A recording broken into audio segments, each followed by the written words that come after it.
Ngale kwalesigameko zikhathazekile ngowesilisa nentombazane abemuka ngesonto eledlule namanje basathungathwa. Lezakhamuzi zithi sishaywe indiva isicelo sazo seminyaka sokwakhelwa izindlu ezifanele. That's what they are good at, bringing food.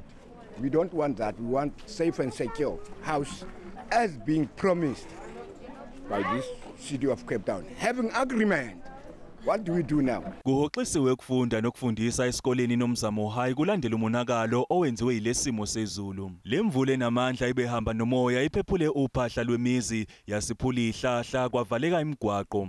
Kunomkhumbi okubikwa ukuthi ubambeke emajukujukwini olwandle.